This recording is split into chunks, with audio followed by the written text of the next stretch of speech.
ಅಮ್ಮ, ಇವತ್ತಿಂದ ಹೊಸ ವರ್ಷದ ಪ್ರಾರಂಭ. ಈ ಸಂದರ್ಭದಲ್ಲಿ ನಾವು ನಮಗೆ ಬೇಕಾದವರಿಗೆ ಶುಭಾಶಯಗಳನ್ನು ಕಳಿಸುವುದು ಒಂದು ಸಂಪ್ರದಾಯ.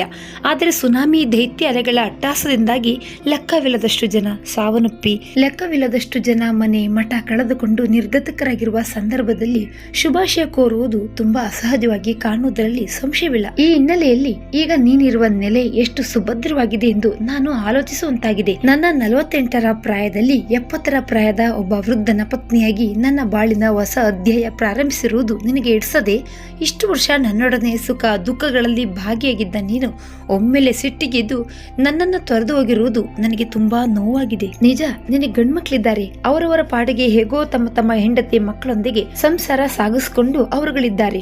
ಈವರೆಗೆ ನೀನು ಅವರ ಮನೆಗಳಲ್ಲಿ ಇದ್ದವಳಲ್ಲ. ತಾಯಿ ಎಂದು ನಿನ್ನನ್ನ ಮುತುವರ್ಜಿಯಿಂದ ನೋಡಿಕೊಳ್ಬೇಕೆಂಬ ಜವಾಬ್ದಾರಿಯನ್ನ ತೋರಿಸಿದವರೇ ಅಲ್ಲ. ನಿನ್ನ ಬದುಕಿನ ಬಹುಭಾಗ ಈವರೆಗೂ ನನ್ನೊಡನೆ ಇದ್ದು ಸಾಗೋಯ್ತು. ಈಗ ನೀನಾಗಿ ಅವರ ಮನೆಗಳಿಗೆ ಆಶ್ರಯಕ್ಕಾಗಿ ಅಲೆದಾಡ್ತಾ ಇರುವುದು ನಿನ್ನ ಸ್ವಾಭಿಮಾನಕ್ಕೆ ತರವಲ್ಲ. ನೀನು ನನ್ನನ್ನ ಬಿಟ್ಟು ಹೋದ ಈ 7 ತಿಂಗಳಲ್ಲಿ 3 ಮನೆಯ ಬಾಗಿಲನ್ನ ಕಂಡಂತಾಯ್ತು. ಯಾರಾದ್ರೂ ನಿನ್ನನ್ನ ಪ್ರೀತಿಯಿಂದ ಕಂಡಿದ್ರೆ ನೋಡ್ಕೊಂಡಿದ್ರೆ ನನಗೆ ಅಷ್ಟು ಬಾಧೆ ಆಗ್ತಿರ್ಲಿಲ್ಲ. ಈಗ ನನಗೆ ನಿನ್ನ ಆರೋಗ್ಯದ ಬಗ್ಗೆ, ನಿನ್ನ ಸುಖ ಸಂತೋಷದ ಬಗ್ಗೆ ಸದಾ ಚಿಂತೆ ಆಗಿದೆ. ಕಳೆದ ತಿಂಗಳು ನೀನು ನಿನ್ನ ಮೊಮ್ಮಗಳು ರೇಖಾಳ ಮದುವೆಗೆಂದು ಬೆಂಗಳೂರಿಗೆ ಬಂದಾಗ ನಿನ್ನನ್ನ ನೋಡಿದ್ನಲ್ಲ, ನನ್ನ ಎದೆ ಹೊಡೆದೋಯ್ತು. ಅದೆಷ್ಟು ಸರ್ಗೋಗಿದ್ಯಮ್ಮ. ನಿನ್ನ ಮುಖದಲ್ಲಿ ಲವಲವಿಕೆ, ಉತ್ಸಾಹವೇ ಕಂಡು ಬರಲಿಲ್ಲ. ಮೊದಲೇ ನಿನ್ನ ಆರೋಗ್ಯ ಅಷ್ಟಾಗಿ ಚೆನ್ನಾಗಿರ್ಲಿಲ್ಲ. ಕೆಲವೇ ತಿಂಗಳಲ್ಲಿ ಹೀಗಾಗೋದಿಲ್ಲ ಎಂದು ಮನದಲ್ಲೇ ಮುರುಗಿದೆ. ನನ್ನನ್ನು ನೋಡಿ ನೀನು ಯಾವುದೇ ಸಂಭ್ರಮ ಸಡಗರ ತೋರ್ಲಿಲ್ಲ. ಕೂರಲು ಏಳಲು ನೀನು ಅದೆಷ್ಟು ಕಷ್ಟಪಡ್ತಿದ್ದೆ. ಮದ್ವೆ ಗಲಾಟೆಯಲ್ಲಿ ನಿನ್ನನ್ನ ಸರಿಯಾಗಿ ವಿಚಾರಿಸಿಕೊಳ್ಳುವವರು ಅಲ್ಲಿರ್ಲಿಲ್ಲ. ನಿನ್ನೊಡನೆ ಮನಬಿಚ್ಚಿ ಸ್ವಲ್ಪ ಕಾಲ ಮಾತಾಡ್ಬೇಕೆಂದಿತ್ತು. ಮದ್ವೆ ಮಂಟಪದಲ್ಲಿ ಏನ್ ಮಾತಾಡಲು ಸಾಧ್ಯ? ಮನೆಗೆ ಬಾ, ಕರ್ಕೊಂಡು ಹೋಗ್ತೀನಿ ಎಂದು ಕರೆದ್ರೆ ನೀನು ಬರಲಿಲ್ಲ. ನಿನಗೆ ನಮ್ಮ ಮನೆಗೆ ಬರುವ ಇಚ್ಛೆಯೇ ಇರಲಿಲ್ಲವೆಂದು ನನಗನ್ನಿಸಿತು. ಹಾಗೆಯೇ ಮೈಸೂರಿಗೆ ನೀನು ಹಿಂತಿರುಗ್ಬಿಟ್ಟೆ. ಮಾತಾಡೋದು ಸಿಕ್ಕ 1-2 ಗಂಟೆಯಲ್ಲೂ ಕೂಡ ನೀನು ಬಲವಂತದಿಂದ ಮಾತಾಡೋಳಾಗೆ ಮಾತಾಡದೆ ಹೊರತು ನಾನೊಬ್ಬ ನಿನ್ನ ಮಗಳೆಂದೇ ಭಾವಿಸಿ ಮಾತಾಡಿದಂತೆ ನನಗೆ ತೋರ್ಲೇ ಇಲ್ಲ. ಈ ಆಟ ಯಾಕೆ? ನಾನೇನು ಅಂತಹ ಅಪರಾಧ ಮಾಡಿದ್ದೇನೆ? ಅಮ್ಮ, ಇಂದಿನದೆಲ್ಲ ನೆನಪಿಸ್ಕೊಂಡು ನೋಡು. ನೀನು ಮತ್ತು ಅಪ್ಪ ತುಂಬಾ ಕಷ್ಟಪಟ್ಟಿದ್ದೀರಿ. ನಮ್ಮ ಮನೆಯ ಆರ್ಥಿಕ ಪರಿಸ್ಥಿತಿ ಅದೆಷ್ಟು ದುಸ್ತರವಾಗಿತ್ತು. ಗಂಡು ಮಕ್ಕಳಿದ್ದು ಅವರು ನಮ್ಮ ಮನೆಯ ಸಂಸಾರಕ್ಕೆ ನೆರವಾಗ್ಲಿಲ್ಲ. ಅಕ್ಕ ರತ್ನಾಳ ಮದುವೆ ಕಷ್ಟದಲ್ಲಿ ಕಷ್ಟ ಎನ್ನುವಂತೆ ಆಗೋಯ್ತು. ಅವಳ ಮದುವೆಗೆ ಮಾಡಿದ ಸಾಲಕ್ಕೆ ನಾನು ಹೊಣೆಯಾದ್ನೇ ಹೊರತು ಬೇರೆ ಯಾರು ಹೊಣೆಯಾಗ್ಲಿಲ್ಲ. ಅಕ್ಕಳ ಮದುವೆ ಆದ ನಂತರ ಕೂಡ ಅವಳು ತವರು ಮನೆ ಎಂದು ಭಾವಿಸಿದ್ದು ನಾನು ನೀನು ಒಟ್ಟಾಗಿದ್ದ ನಮ್ಮ ಮನೆ ವಿನಃ ಸಹೋದರರ ಮನೆಯಲ್ಲ. ಅಪ್ಪ ಇದ್ದಾಗ್ಲೂ ನಾನೇ ಆಧಾರವಾಗಿದ್ದೆ. ಅಪ್ಪ ತೀರಿಕೊಂಡ ನಂತರವಂತೂ ನಿನಗೆ ನಾನೇ ಸಂಪೂರ್ಣವಾಗಿ ಆಧಾರವಾಗಿದ್ದೆ. ಇದಕ್ಕೊಂದು ಕಾರಣವೂ ಇತ್ತು ಎನ್ನು. ನನಗೆ ಗಂಡು ಹುಡುಕಿ ಮದುವೆ ಮಾಡುವ ಜವಾಬ್ದಾರಿ ನನ್ನ ಮನೆಯವರು ಯಾರು ಹೊರಲಿಲ್ಲ. ನಾನು ನೌಕರಿಯಲ್ಲಿ ಇದ್ದುದರಿಂದ ನನಗೆ ಆಸರೆಯಾಗಿ ನೀನು ನನ್ನನ್ನು ಸೇರ್ಕೊಂಡಿದ್ದೆ. ನನಗೆ ಮದುವೆಯ ವಯಸ್ಸು ಏರುತ್ತಿದ್ದಾಗ ನೀನು ಅದೆಷ್ಟು ಆತಂಕ ಪಡ್ತಿದ್ದೆ. ನನ್ನ ದುಡಿಮೆಯ ಹಣ ಸಾಲ ತೀರಿಸುವುದರಲ್ಲೇ ಕರಗೋಗ್ತಿದ್ದಾಗ ನನ್ನ ಮದುವೆಗೆಂದು ಹಣ ಜೋಡಿಸಿಡಲು ಸಾಧ್ಯವಿತ್ತೆ? ನಾನೆಲ್ಲಿ ಒಂಟಿಯಾಗಿ ಉಳಿದು ಬಿಡುವೆನೆಂಬ ಭಯ ನಿನಗೊಬ್ಳಿಗೆ ಮಾತ್ರ ಇತ್ತು. ಒಮ್ಮೆ ಹತಾಶಳಾಗಿ ನೀನು ಹೇಳಿದ ಮಾತು ಇನ್ನೂ ನನ್ನ ನೆನಪಿನಲ್ಲಿದೆಯಮ್ಮ. ರಾಜಿ, ನೀನು ಯಾರನ್ನಾದರೂ ಪ್ರೀತಿಸಿ ಮದುವೆ ಆಗ್ಬಿಡು. ನೀನು ಗಂಡನೊಂದಿಗೆ ಸುಖವಾಗಿ ಸಂಸಾರ ಮಾಡುವುದನ್ನು ನೋಡಿ ನಾನು ಸಾಯಬೇಕು ಎಂದು ನೀನು ಹಳೆಯ ಕಾಲದವಳಾಗಿ ಪ್ರೇಮ ವಿವಾಹದಲ್ಲಿ ನಿನಗೆ ನಂಬಿಕೆ ಇಲ್ಲದೆ ಇದ್ರು ನಾನೊಂದು ಬೇರೆ ದಡ ಸೇರಿದ್ರೆ ಸಾಕು ಎನ್ನುವ ಹಂಬಲ ನಿನ್ನಲ್ಲಿ ಆಳವಾಗಿತ್ತು. ಇದನ್ನರಿತ ನಾನು ಮ್ಯಾರೇಜ್ ಬ್ಯೂರೋ ಮುಖಾಂತರ ಒಂದು ಸಂಬಂಧ ಹುಡುಕಿ ಮದುವೆ ಆದೆ. ಆದರೆ ಅದು ಎಡವಟ್ಟಾಗಬೇಕೇ? ಮದುವೆ ಎನ್ನುವುದು ನನ್ನ ಪಾಲಿಗೆ ದುರಾದೃಷ್ಟದ ಆಟವೋ ಕಾಟವೋ ಆಯಿತು. ಬಯಸಿದ್ದು ಸಿಗ್ಲಿಲ್ಲ, ಸಿಕ್ಕಿದ್ರೂ ದಕ್ಕಲಿಲ್ಲ ಎನ್ನುವಂತೆ 2 ತಿಂಗಳಲ್ಲಿ ಅದು ಮಣ್ಣುಗೂಡಿ ಗಂಡನ ಮನೆಯಿಂದ ಹೊರಬಂದೆ. ನಿನ್ನಿಂದ ನಾನು ದೂರವಿದ್ದದ್ದು 2 ತಿಂಗಳು ಮಾತ್ರ. ಅದನ್ನ ಬಿಟ್ಟರೆ ನೀನು ನನ್ನೊಡನೆಯೇ ಉಳಿದೆ, ನಾನು ನಿನ್ನೊಡನೆಯೇ ಬೆಳೆದೆ. ಗಂಡು ಮಕ್ಕಳು ಅವರವರ ನೆಲೆ ಕಂಡುಕೊಂಡಿದ್ದರಿಂದ ನನಗೆ ಆಸರೆಯಾಗಿ ನೀನು ನನ್ನ ಬಳಿ ಇರಲು ನಿನಗೆ ಯಾವುದೇ ಅಡೆತಡೆಗಳಿರಲಿಲ್ಲ. ಹಾಗಿನಿಂದ ನಿನಗೆ ನಾನು, ನನಗೆ ನೀನು ಎನ್ನುವಂತಹ ಬಂಧನ ಏರ್ಪಟ್ಟಿತ್ತು. ಅಮ್ಮ, ನೀನು ಬಾಳಲ್ಲಿ ಸುಖ ಪಟ್ಟಿದ್ದೇ ಸ್ವಲ್ಪ. ಅಪ್ಪನ ಕಾಲದಲ್ಲಿ ಕಿತ್ತು ತಿನ್ನುವ ಬಡತನ, ಬಂಧು ಬಳಗದವರ ಉಪೇಕ್ಷೆ, ಆ ನಂತರದ ವೈದವ್ಯ, ತದನಂತರ ಮುರಾಬಟ್ಟಿಯಾದ ನನ್ನ ಬಾಳು, ಇದನ್ನೆಲ್ಲ ಸಹಿಸಿಕೊಂಡು ಕರ್ತವ್ಯ ಚಿತ್ತಳಾಗಿ ನೀನು ದಿಟ್ಟತನದಿಂದ ಬದುಕುತ್ತಾ ಬಂದಿರುವುದನ್ನು ನೆನೆದಾಗ ನಿನ್ನ ಬಗ್ಗೆ ನನಗೆ ಅಭಿಮಾನ ಉಕ್ಕಿ ಬರುತ್ತೆ. ನನ್ನೊಂದಿಗೆ ನೀನು ಅಷ್ಟಿಷ್ಟು ನೆಮ್ಮದಿಯನ್ನ ಕಂಡೆ. ಸೌಕರ್ಯಗಳಿರದ ಬಾಡಿಗೆ ಮನೆಗಳಲ್ಲೇ ಬದುಕಿ ಬಂದ ನೀನು, ನಾನು ನನ್ನ ಸಂಪಾದನೆಯಲ್ಲಿ ಸ್ವಂತ ಮನೆ ಮಾಡಿಕೊಂಡಾಗ ನೀನು ಅದೆಷ್ಟು ಸಂಭ್ರಮ ಸಂತೋಷಪಟ್ಟೆ. ಮನೆ ನನ್ನದೆಂಬ ಅಹಂಭಾವ ನನಗಿರ್ಲಿಲ್ಲ, ಅದು ನಿನ್ನದೇ ಆಗಿತ್ತು. ಮನೆಗೆ ಬೇಕಾದ sofa set, fridge, washing machine, TV ಎಲ್ಲವೂ ಎಲ್ಲವನ್ನೂ ಒಂದೊಂದಾಗಿ ತಂದಾಗ ನನ್ನ ಬಗ್ಗೆ ನೀನು ಅದೆಷ್ಟು ಹೆಮ್ಮೆ ಪಟ್ಟೆ. ನಾನು ಆಫೀಸ್ಗೆ ಹೋಗ್ತಿದ್ದಾಗ ಮನೆಯಲ್ಲಿ ಬೇಸರ ಕಳೆಯಲು ನಿನಗೆ ಟಿವಿ ಇತ್ತು. ಸಂಗೀತ ಕಾರ್ಯಕ್ರಮಗಳನ್ನು, ಸೀರಿಯಲ್ಗಳನ್ನು, ಸುದ್ದಿ ಸಮಾಚಾರಗಳನ್ನು ಅದೆಷ್ಟು ಆಸಕ್ತಿಯಿಂದ ನೋಡ್ತಿದ್ದೆ. ಅಮ್ಮ MS ಸುಬ್ಬಲಕ್ಷ್ಮಿ ತೀರ್ಕೊಂಡ ಸಂದರ್ಭದಲ್ಲಿ ಮೈಸೂರಿನಲ್ಲಿದ್ದ ನಿನಗೆ ಫೋನ್ ಮಾಡಿ ಟಿವಿಯಲ್ಲಿ ಪ್ರಸಾರವಾಗ್ತಾ ಇದ್ದ ಆಕೆಯ ಕುರಿತು ಸಾಕ್ಷ್ಯಚಿತ್ರ ನೋಡೋದು ಹೇಳಿದಾಗ ನೀನೇನಂದಿದ್ದೆ? ಅಯ್ಯೋ, ನಾನೀಗ ಟಿವಿಯನ್ನೇ ನೋಡ್ತಿಲ್ಲ, ಅದು ಇಲ್ಲಿ ಕೆಟ್ಟು ಕೂತಿದೆ ಎಂದು ಸೋತ ದನಿಯಲ್ಲಿ ನೀನು ಹೇಳಿದಾಗ ನನಗದೆಷ್ಟು ನೋವಾಯ್ತು ಗೊತ್ತಾ? ನಿನ್ನ ಕೈನ ಅಡುಗೆ ತಿಂಡಿಯ ಸ್ವಾದ ನಾನು ಅದು ಹೇಗೆ ಮರೀಲಿ? ದಿನಸಿ ಸಾಮಾನುಗಳ ವಿಷಯಕ್ಕೆ ಬಂದಾಗ ಯಾವುದಕ್ಕೂ ಕೊರತೆ ಇಲ್ಲದಂತೆ ಸಮೃದ್ಧಿಯಾಗಿರುವಂತೆ ನಾನು ನೋಡಿಕೊಳ್ತಾ ಇದ್ದೆ. ಅಂಗಡಿ ಹುಡುಗ ಸಾಮಾನು ಪಟ್ಟಿಯೊಂದಿಗೆ ಸಾಮಾನುಗಳನ್ನೆಲ್ಲ ಮನೆಗೆ ತಂದಿಡ್ತಿದ್ದ. ಅಕ್ಕಿ, ಬೇಳೆ, ಉಪ್ಪು, ಸಕ್ಕರೆ, ಮೆಣಸಿನಕಾಯಿ, ಹುಣಸೆಹಣ್ಣು, ಸೋಪು, ಎಣ್ಣೆ, ತೆಂಗಿನಕಾಯಿ ಪ್ರತಿಯೊಂದನ್ನು ಅದಕ್ಕಿಂದೇ ಇಟ್ಟಿದ್ದ ಡಬ್ಬದಲ್ಲಿ ತುಂಬಿಸಿಟ್ಟು ಅಡುಗೆ ಮನೆಯಲ್ಲಿ ಒಪ್ಪ ಹೋರಣವಾಗಿ ಜೋಡಿಸ್ತಿದ್ದ ನಿನಗೆ ಅದೆಷ್ಟು ಆನಂದ. ನಾವೆಲ್ಲ ಚಿಕ್ಕವರಿದ್ದಾಗ ದಿನಸಿ ಸಾಮಾನುಗಳಿಗಾಗಿ ನೀನು ಅಂಗಡಿ ಯಜಮಾನನ ಬಳಿ ಸಾಲ ಕೊಡುವಂತೆ ಗೋಗರ್ದದ್ದನ್ನ ನನ್ನ ಬಳಿ ಹೇಳಿರುವೆ. ನೀನು ಇಂಥ ಅವಮಾನಗಳನ್ನ ಹೇಗೆ ತಾಳ್ಕೊಳ್ತಿದ್ದೆ? ಒಂದ್ಸಲ ಮನೆಯಲ್ಲಿ ಅಕ್ಕಿ, ಬೇಳೆ, ಸಕ್ಕರೆ ಯಾವುದೂ ಇರಲಿಲ್ಲ. ಅಂಗಡಿಯವನು ಹಳೆಯ ಬಾಕಿ ಕೊಟ್ಟ ಹೊರತು ಸಾಮಾನುಗಳನ್ನ ಕೊಡೋದಿಲ್ಲ ಎಂದು ಖಂಡಿತವಾಗಿ ಹೇಳ್ಬಿಟ್ಟಿದ್ದ. ಅದು ಸಂಕ್ರಾಂತಿ ಹಬ್ಬ ಬೇರೆ. ನಾವೆಲ್ಲ ಹಸ್ಕೊಂಡಿದ್ದು. ಆಗ ಪಕ್ಕದ ಮನೆಯ ಜಯಮ್ಮ ನಿನಗೆ ಬಾಗಿನ ಕೊಡಲು ಕರೆದ್ರು. ಆಕೆ ಒಂದು ತಟ್ಟೆಯಲ್ಲಿ ಎಳ್ಳು, ಕಬ್ಬು, ಬಾಳೆಹಣ್ಣು, ಒಂದು ಸೇರಿನಷ್ಟು ಭತ್ತ, ಒಂದು ಕುಂಬಳಕಾಯಿ ಕೊಟ್ಟಿದ್ರು. ಆಗ ನಿನಗೆ ಅದೆಷ್ಟು ಸಂತೋಷವಾಗಿತ್ತು. ಮನೆಗೆ ಬಂದವಳೆ ನೀನು ಮೊದಲು ಅಡುಗೆ ಮನೆಯ ಕಿಟಕಿ ಮುಚ್ಚಿದೆ. ಒರಳಿನಲ್ಲಿ ಭತ್ತ ಹಾಕಿ ಒನಕೆಯಿಂದ ಕುಟ್ಟಿ ಭತ್ತದ ಒಟ್ಟನ್ನ ಮೋರದಲ್ಲಿ ಕೇರಿ ಅಕ್ಕಿಯ ನುಚ್ಚನ್ನ ಬೇರೆ ಮಾಡಿದೆ. ನಮಗೆಲ್ಲ ಹಸಿವು ತಿನ್ನುವ ಆತುರ. ನೀನು ಅವಸರದಿಂದ ಅನ್ನ, ಕುಂಬಳಕಾಯಿ ಗೊಜ್ಜು ಮಾಡಿ ನಮಗೆಲ್ಲ ಬಡಿಸಿದ್ದೆ. ಈ ನೆನಪು ಮಾಸುವುದೇ ಇಲ್ಲ. ಅಮ್ಮ, ನೀನು ಈಗಿನವರಂತೆ ಸೋಮರಿ ಆಗಿರ್ಲಿಲ್ಲ. ಅಡುಗೆ ಕೆಲಸ, ಇತರ ಕೆಲಸಗಳನ್ನ ಮಾಡುತ್ತಲೇ ನೀಟಿಂಗ್, ಕ್ರೋಶ್ ಕೆಲಸ, ಕಸೂತಿ ಕೆಲಸಗಳಲ್ಲಿ ಅದೆಷ್ಟು ಆಸಕ್ತಿ. ಇದೆಲ್ಲದರ ನಡುವೆಯೂ ಪತ್ರಿಕೆ, ಕಾದಂಬರಿಗಳನ್ನ ಓದ್ತಾ ಇದ್ದೆಲ್ಲ. ನೀನದೆಂತಹ ಚೇತನದ ಚಿಲುಮೆ ಆಗಿದ್ದೆ. ಈ ವಿಷಯದಲ್ಲಿ ನಾನು ನಿನ್ನಂತೆ ಆಗ್ಲೇ ಇಲ್ಲ. ನೀನು ಸಂಧಿವಾತದಿಂದ ನೆರಳ್ತಾ ಇದ್ದು ಕೈಕಾಲುಗಳ ನೋವಿನಿಂದ ಒದ್ದಾಡಿದಾಗ ನಿನ್ನನ್ನ ನಾನು ಅದೆಷ್ಟು ಡಾಕ್ಟರ್ಗಳ ಬಳಿಗೆ ಕರೆದೊಯ್ದಿದ್ದೆ. ಡಾಕ್ಟರ್ ಜಯರಾಮ್ ರವರ ಚಿಕಿತ್ಸೆಯಿಂದಾಗಿ ನೀನು ಬಹಳಷ್ಟು ಚೇತರಿಸಿಕೊಂಡಿದ್ದೆ. ಮಾತ್ರೆಗಳನ್ನ ಕ್ರಮವಾಗಿ ಸೇವಿಸುತ್ತಲೇ ಬಂದಿದ್ದೆ. ನಿನ್ನ ಔಷಧೋಪಚಾರದ ವಿಷಯದಲ್ಲಿ ಈಗ ಅಲ್ಲಿ ಹೇಗಿದೆ? ಅದೇನೇ ಇರಲಿ, ನನಗೆ ನಿನ್ನ ಆರೋಗ್ಯದ ಬಗ್ಗೆ, ನಿನ್ನ ಸುಖ ಸಂತೋಷದ ಬಗ್ಗೆ ಯೋಚಿಸಿ ಸಾಕಾಗಿದೆ. ಅಮ್ಮ, ಒಂಟಿಯಾದ ನನ್ನ ಅಂತರಂಗದ ನೋವನ್ನ ನೀನು ಅರ್ಥ ಮಾಡ್ಕೊಂಡೆ. ಹೊರಗೆ ಹೋಗಿ ದುಡಿದುಕೊಂಡು ಬರುವ ನನ್ನನ್ನ ಒಂದು ಸ್ವಲ್ಪವೂ ಮನೆ ಕೆಲಸಕ್ಕೆ ಎಳೆಯದೆ ಪ್ರೀತಿಯಿಂದ ನೋಡ್ಕೊಂಡೆ. ನಾನು ನೌಕರಿಯಿಂದ ನಿವೃತ್ತಿ ಪಡೆದ ನಂತರ ಸರಿಯೇ ಸರಿ ಸದಾಕಾಲ ನಾವಿಬ್ರು ಜೊತೆಯಾಗಿಯೇ ಬದುಕಿದೆವು. ಸಾಲದವರ ಕಾಟವಿಲ್ಲ, ಹಸಿವಿನ ಚಿಂತೆ ಇಲ್ಲ, ಹಣ್ಣು ಹಂಪಲು ಔಷಧಿ ಯಾವುದಕ್ಕೂ ಕೊರತೆ ಇರಲಿಲ್ಲ. ಮನೆಯೊಳಗೂ ಸಕಲ ಸುಭಿಕ್ಷತೆ ನಿನ್ನದೇ ಆಗಿತ್ತು. ನಿನ್ನ ರಕ್ಷಣೆಯ ನೆರಳಿನಲ್ಲಿ ನನಗೆ ಎಷ್ಟು ವಯಸ್ಸಾದರೂ ಮಗುವಿನಂತೆಯೇ ಬೆಳೆದೆ. ನಿನ್ನನ್ನು ಬಿಟ್ಟು ಬೇರೊಂದು ಬಗೆಯ ಬದುಕು ಇರಬಹುದೆಂಬ ಕಲ್ಪನೆಯೂ ನನಗೆ ಬರ್ತಿರಲಿಲ್ಲ. ನನ್ನ ಜೊತೆಗೆ ನೀನಿಲ್ಲದೆ ಇದ್ದಲ್ಲಿ ನನ್ನ ಗತಿ ಏನಾಗ್ತಿತ್ತೋ ಎಂಬುದನ್ನು ಊಹಿಸಲು ಅಸಾಧ್ಯ. ಹೀಗೆ 48 ವರ್ಷಗಳು ನಾನು ನಿನ್ನೊಡನೆ ಬಾಳಿದ್ನಮ್ಮ. ನಿಂತ ನೀರಾದ ನನ್ನ ಬದುಕಿನಲ್ಲಿ ನಾನೇ ಊಹಿಸಲಾರದಂತಹ ಘಟನೆ ಆಶ್ಚರ್ಯಕರ ರೀತಿಯಲ್ಲಿ ನಡೆದು ನನ್ನ ಹೊಸ ಬದುಕಿಗೆ ನಾಂದಿಯಾಯಿತು. ಕಾರ್ಯಕಾರಣ ಸಂಬಂಧಗಳನ್ನ ಮೀರಿ ಕೆಲವು ಘಟನೆಗಳು ಸಂಭವಿಸಿದಾಗ ಮನುಷ್ಯನ ಎಲ್ಲಾ ಶಕ್ತಿಗಳಿಗೂ ಮೀರಿದ ಶಕ್ತಿಯೊಂದು ಇದೆ ಎಂದು ಅನಿಸದೇ ಇರೋದು ಅಲ್ವೇ? ಅಮ್ಮ, ನಿನಗೆ ಗೊತ್ತಿದ್ದಂತೆ ಪ್ರೊಫೆಸರ್ ಧನಂಜಯರನ್ನ ನಾನು ಆಕಸ್ಮಿಕವಾಗಿ ಸಂಧಿಸಿದೆ. ಅವರೆಲ್ಲೋ ಇದ್ದವರು, ನಾನೆಲ್ಲೋ ಇದ್ದವಳು. ಅವರು ಸುಸಂಸ್ಕೃತರು, ಸಹೃದಯರು, ವಿದೇಶಿ ಸುತ್ತಿ ಬಂದವರು. ಯಾಕೋ ಅವರನ್ನ ನೋಡಿದಾಗ ಅಪರಿಚಿತರೆಂಬ ಭಾವನೆ ನನಗೆ ಬರಲೇ ಇಲ್ಲ. ಅವರ ಮನೆಗೂ ಹೋಗಿದ್ದೆ. ಅವರ ಪುಸ್ತಕ ಭಂಡಾರ ನೋಡಿ ನಾನು ಬೆರಗಾಗಿದ್ದೆ. ಅಬ್ಬಾ, ಅದೆಷ್ಟು ಪುಸ್ತಕಗಳು! ಅವರೊಂದಿಗೆ ಸಹಜವಾಗಿ ಮಾತಾಡಿದ್ದೆ. ಸಾಹಿತ್ಯದ ಕುರಿತಂತೆ ಮಾತಾಡಿದ್ದೆ. ಒಂದೇ ವಾರದಲ್ಲಿ ನನ್ನ ಮನಸ್ಸಿಗೆ ಹತ್ತಿರವಾದ್ರು ಅವರು. ಅವರೊಡನೆ ನನ್ನ ಕಷ್ಟ ದುಃಖಗಳೆಲ್ಲವನ್ನ ಹಂಚಿಕೊಳ್ಬೇಕೆನಿಸ್ತಿತ್ತು. ಅವ್ರಿಗೂ ಹಾಗೆ ಅನಿಸಿದ್ದಿರಬೇಕು. ಸದಾ ಅವರೊಂದಿಗೆ ಕುಳಿತು ಮಾತಾಡುವ ಬಯಕೆ ನನಗಾಗ್ತಿತ್ತು. ಶಾರೀರಿಕ ಸಂಬಂಧದ ಆತ್ಮೀಯತೆಗಿಂತಲೂ ಭಾವಪೂರ್ಣವಾದ ಆತ್ಮೀಯತೆ ಹೆಣ್ಣು ಗಂಡಿನ ನಡುವಿನ ಬೆಸುಗೆ ಭದ್ರಪಡಿಸುತ್ತೆ. ಪ್ರೇಮವೆನ್ನುವುದು ಜಗತ್ತಿನ ಮಾನವಾನುಭೂತಿಗಳಲ್ಲೆಲ್ಲ ಅತ್ಯಂತ ಪ್ರಬಲವೂ ವಿಚಿತ್ರವೂ ಅನನ್ಯವೂ ಆಗಿದೆ. ಆ ಪ್ರಬಲ ಸೆಳೆತದಲ್ಲಿ ಪ್ರೀತಿಸುವ ವ್ಯಕ್ತಿಗಳಿಗೆ ಜಗತ್ತಿನ ಯಾರೊಬ್ಬರೂ ಮುಖ್ಯವಾಗುವುದಿಲ್ಲ. ನನ್ನ ವಿಷಯಗಳೆಲ್ಲ ತಿಳಿದಿದ್ದ, ನನ್ನ ಮನಸ್ಥಿತಿಯನ್ನ ಅರ್ಥ ಮಾಡಿಕೊಂಡಿದ್ದ ಪ್ರೊಫೆಸರ್ ಧನಂಜಯರು ನಾವಿಬ್ಬರು ಜೊತೆಯಲ್ಲಿ ಬಾಳುವ ಪ್ರಸ್ತಾಪ ತಂದಾಗ ನಿಜಕ್ಕೂ ನಾನು ತಲ್ಲಣಗೊಂಡಿದ್ದೆ. ಇಂತಹ ಸಂದರ್ಭವನ್ನ ನಾನು ಎದುರು ನೋಡಿರಲಿಲ್ಲ. ಅವರು ಬಯಸಿದ್ದು ನನ್ನ ಸಾಂಗತ್ಯ, ಅಡೆತಡೆ ಇಲ್ಲದ ಸಹ ಜೀವನ, ಅಗಾಧ ಪ್ರೀತಿ. ಅಮ್ಮ, ನೀನು ನನ್ನೊಂದಿಗಿದ್ರೂ ಸಹ ಬಹಳ ಕಾಲದಿಂದ ಒಂಟಿಯಾಗಿ ಇದ್ದು ನನ್ನಲ್ಲಿ ಒಂದು ವಿಧದ ವೈರಾಗ್ಯ ಮನೆ ಮಾಡ್ಕೊಂಡಿತ್ತು. ನಗುವುದನ್ನ ಮರ್ತಿದ್ದೆ. ಮಾತಿಗೆ ಬದಲು ಮೌನವನ್ನ ಆಶ್ರಯಿಸಿದ್ದೆ. ನನ್ನ ಬಗ್ಗೆ ಯೋಚನೆ ಮಾಡುವುದನ್ನು ಮರ್ತ್ಬಿಟ್ಟಿದ್ದೆ. ಅಂತಹ ಬದುಕೆ ಸುರಕ್ಷಿತವಾಗಿದೆ ಎಂದ್ಕೊಂಡಿದ್ದೆ. ಒಂಟಿತನ ನನ್ನಲ್ಲಿ ಬೇರೂರು ಬಿಟ್ಟಿದ್ದು, ನನ್ನನ್ನ ಸಂತೈಸುವವರು, ನಲಿಸುವವರು ಯಾರು ಇಲ್ಲದಂತಾಗಿ ಕೊನೆಗೆ ಅದು ಬೇಡವಾಗಿ ನನ್ನಲ್ಲಿ ನಾನೇ ಅನುರಕ್ತಿಯಾಗಿ ಏಕಾಂಗಿಯಾಗಿ ಹಳೆಯ ಘಟನೆಗಳನ್ನು ನೆನಪು ಮಾಡಿಕೊಂಡು ಕೊರಗುತ್ತಾ ನರಳೋದೆ ನನ್ನ ಹವ್ಯಾಸವಾಗಿ, ಆ ಹವ್ಯಾಸವೇ ಒಂದು ಗೀಳಾಗಿ ಅದರೊಳಗೆ ಸಿಲುಕಿಬಿಟ್ಟಿದ್ರಿಂದ ಅದರಿಂದ ಹೊರಬರುವುದು ಕಷ್ಟವಾಗಿ ಏನೋ ಒಂದು ಶಾಪಗ್ರಸ್ತ ಅನಾಥೆಯಂತೆ ಯಾತನೆ ಪಡ್ತಿದ್ದೆ. ಪ್ರೀತಿ ಆಟಕ್ಕೆ ಸಾಕು, ಬದುಕಿಗೆ ಬೇಕಿಲ್ಲ ಎನ್ನುವಂತೆ ಪ್ರೀತಿಯನ್ನ ಮೆತ್ತಿಕೊಳ್ಳಲು ಬಯಸಲಿಲ್ಲ. ನನ್ನಲ್ಲಿ ಅನಿಶ್ಚಿತತೆ, ಚಂಚಲತೆ ಇತ್ತು. ಆಸೆ ನಿರಾಸೆಗಳ ಒಯ್ದಾಟವಿತ್ತು. ಇತ್ತ ಮುಳುಗಿ ಹೋಗದ, ಅತ್ತ ದಡವೂ ಸೇರದ ನೀರಿನ ಮಧ್ಯೆ ಏರುತ್ತಾ ಇಳಿಯುತ್ತಾ ಒಂದೆಡೆ ನಿಲ್ಲದ ಅಲೆದಾಡುವ ದೋಣಿಯಂತಿದ್ದೆ. ನನ್ನ ಬದುಕಿನಲ್ಲಿ ಅವರ ಪ್ರವೇಶ ನನ್ನಲ್ಲಿ ಏನೋ ಒಂದು ಆಶಾಕಿರಣ ಹುಟ್ಟಿಸಿತು. ದಿಕ್ಕು ತಪ್ಪಿದ ನಾವಿಕನಿಗೆ ದೀಪಸ್ತಂಭ ಕಂಡಂತೆ ಆಗಿತ್ತು. ಸಮಾಜದ ದೃಷ್ಟಿಯಲ್ಲಿ ನನ್ನ ವಯಸ್ಸಾಗಲಿ ಅವರ ವಯಸ್ಸಾಗಲಿ ಮದುವೆಯ ವಯಸ್ಸಲ್ಲ. ಈ ವಿಷಯವಾಗಿ ನಿನ್ನೊಡನೆ ಮಾತಾಡಲು ನಾನು ಕಡೆಯವರೆಗೂ ಹಿಂಜರಿದೆ. ಮನಸ್ಸಿನಲ್ಲೇ ತಳಮಳ ಪಡ್ತಿದ್ದೆ. ಒಂದು ಪಕ್ಷ ಅವರೊಂದಿಗೆ ಸಹಬಾಳ್ವೆ ನಡೆಸಿದ್ರೆ ಸುತ್ತಮುತ್ತಣ ಜನರು ನಮ್ಮತ್ತ ಬೆರಳು ತೋರಿಸಿ ನಗಾಡುವುದಿಲ್ವೇ? ಬೆರಳು ತೋರಿಸಲು ಅವ್ರ್ಯಾರು? ಮತ್ತೊಬ್ಬರ ಬದುಕಿನ ಬಗ್ಗೆ ಟೀಕೆ ಮಾಡಲು ಅವ್ರ್ಯಾರು? ಬೇರೆಯವರು ಬೇಡ, ನೀನಾಗ್ಲಿ ನನ್ನ ಒಡಹುಟ್ಟಿದವರಾಗ್ಲಿ ನನ್ನನ್ನು ಯಾವಾಗಲೂ ಒಂಟಿಯಾಗಿ ಇರುವುದನ್ನು ನೋಡಿ ನೋಡಿ ಪಳಗ್ಬಿಟ್ಟಿದ್ದೀರಿ. ನನಗೀಗಾಗಲೇ ನಡೆದಿದ್ದ ಕಾಟಾಚಾರದ ಮದುವೆಯನ್ನ ಯಾರೂ ನೆನಪಿಸಿಕೊಳ್ತಿರ್ಲಿಲ್ಲ. ನಾನು ಎಂದ್ರೆ ಅದು ರಾಜೇಶ್ವರಿ ಮಾತ್ರ.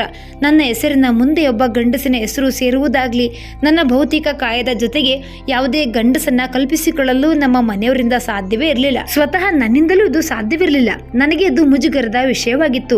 ಧನಂಜಯರ ಬಳಿ ನನ್ನ ಆತಂಕ, ಕಳವಳ ವ್ಯಕ್ತಪಡಿಸಿದೆ.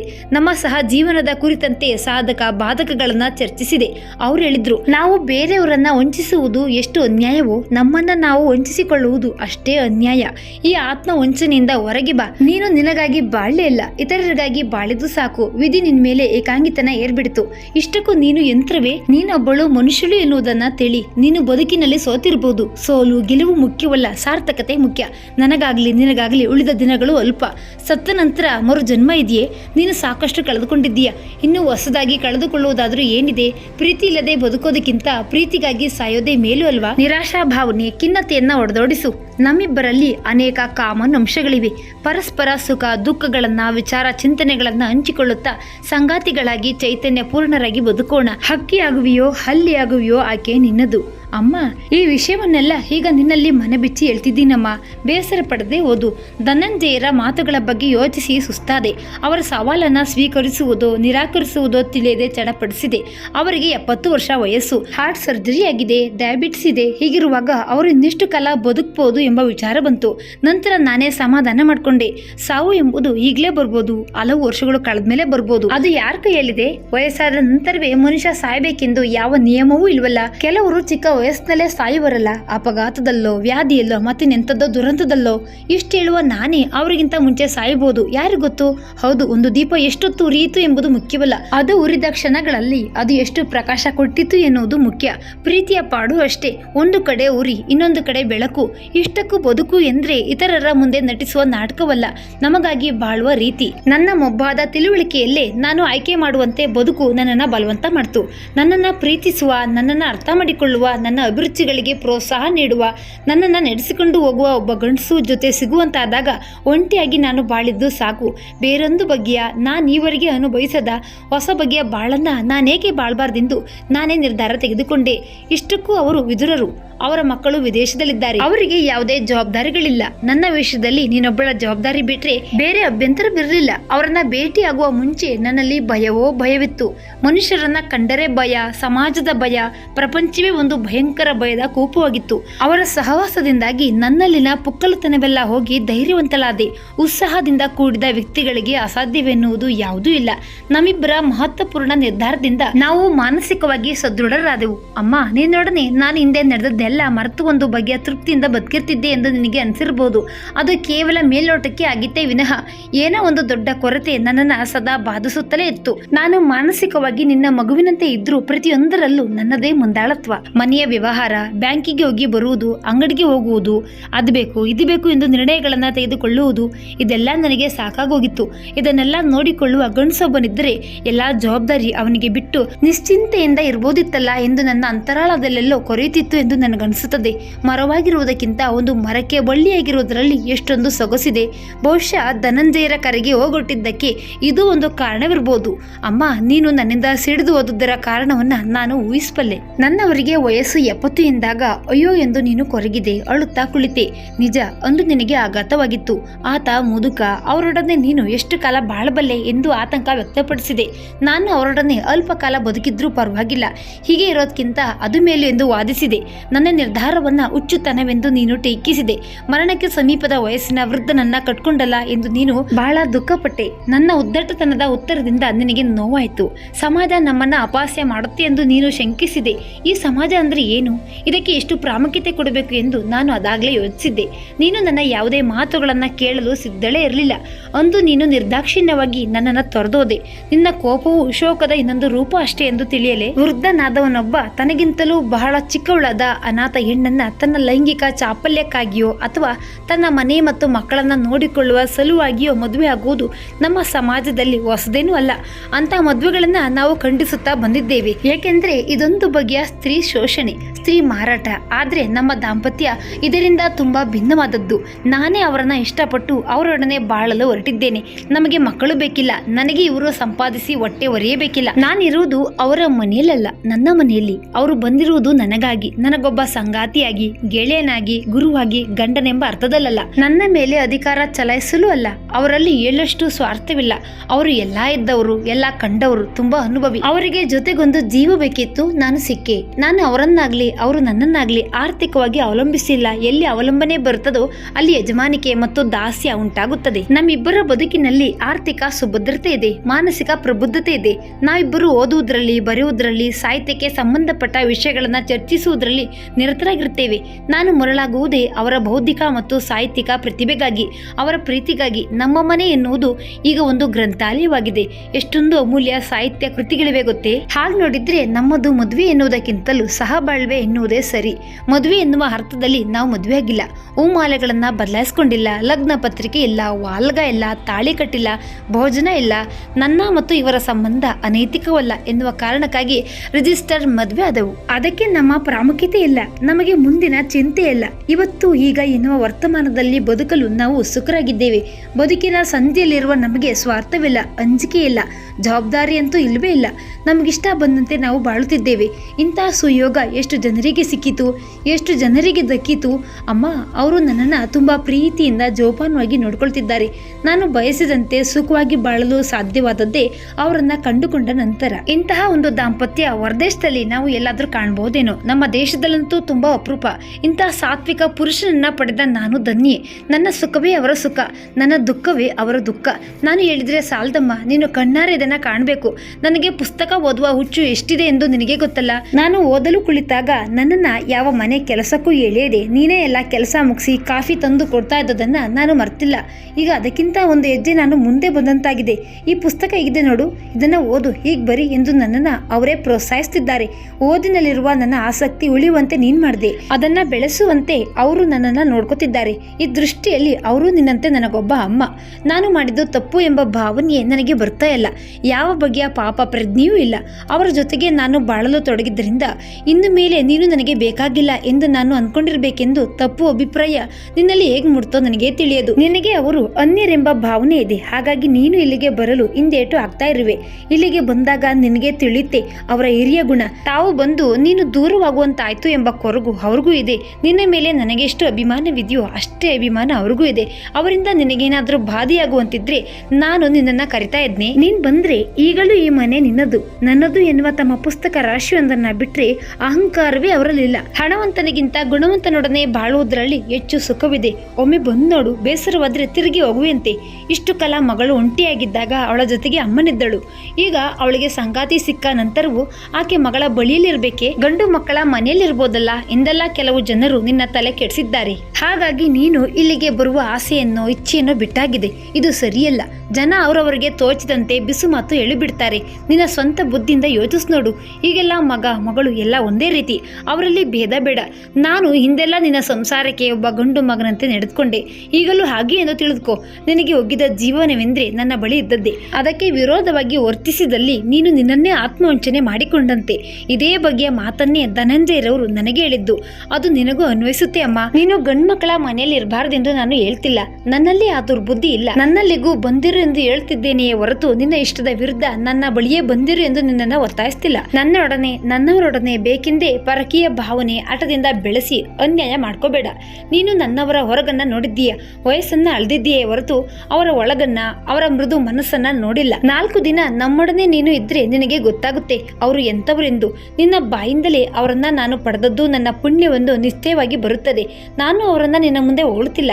ನಾನು ಬಯಸಿದಂತೆ ಅವರು ನನಗೆ ಸಂಗಾತಿಯಾಗಿ, ಸ್ನೇಹಿತರಾಗಿ, ಅಮ್ಮನಾಗಿ, ಅಪ್ಪನಾಗಿ, ಗುರುವಾಗಿ, ದೈವವಾಗಿ ನನ್ನ ಬಾಳನ್ನ ಕ್ಷಣ ಕ್ಷಣವೂ ರೂಪಿಸ್ತಾ ಇರುವ ಅನುಭವ ನನಗಾಗುತ್ತಿರುತ್ತದೆ. ಅವರನ್ನು ಆತ್ಮೀಯವಾಗಿ ಕಾಣುವ ಸಾಹಿತಿ ಸ್ನೇಹಿಗಳೆಷ್ಟು, ಬಂಧು ಬಳಗ ಎಷ್ಟು, ಅವರ ಮಕ್ಕಳಂತೂ ಅವರನ್ನ ಎಷ್ಟೊಂದು ಪ್ರೀತಿಯಿಂದ ಕಾಣುತ್ತಾರೆ ಗೊತ್ತೇ.